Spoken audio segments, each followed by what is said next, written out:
All right, I wanted to show you guys the DIY peg relocation kit for the Yamaha Bolt. I looked a bunch online and they're really expensive, and it's not that complicated to do, and the only video I could find on it wasn't very explanatory, so figured I'd show you a few. So we just did a pretty thick piece of steel here to here.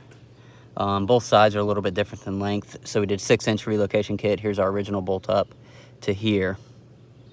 I ordered a braided front brake line, which works for the extension because the original brake line for the right side is a little bit too short, and also didn't know, but our bowl line is a little bit short too. I had to reroute it, and I might just get another one to route it back normal.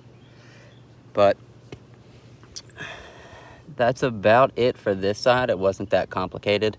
It's really just getting your holes where you need them, and having a drill press really helps. And our brake light sensor, had to splice that and make it a little bit longer. Other side was just about as easy, except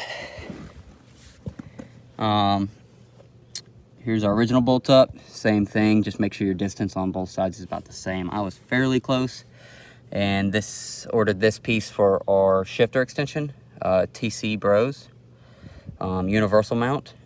Pretty easy, but the only thing with the Yamaha Bolt is these are pressed in there. You either have to, your actual nipples for your original, these come with the original, and they're pressed in there. You either have to drill them out, figure out a way to get them out, but we ended up tapping them and making them a little bit bigger to match the threads for our TC Bros. So that's about the most difficult part, if you don't understand or know or have a tap set, is finding the right threads and the sizes for all this stuff is a bit difficult. But I didn't end up doing an extra mount. It did good, and just moved the shifter up a little bit and our rear brake up a little bit, and that was pretty much it. I did not need to extend this. I just pulled it through a little bit and it worked just fine.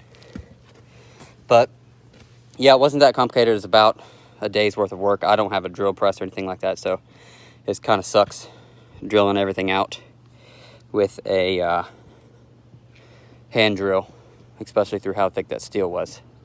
So just make sure you get good steel, and I'm usually about, this is probably a foot long. Ended up cutting it and rounding it off a little bit. But the only thing with this you need to be careful with is your holes when you drill them. I just used the original peg mount, put it on there, took a marker inside of it, and that made it really easy. Just make sure you get your distance right. That's pretty much it.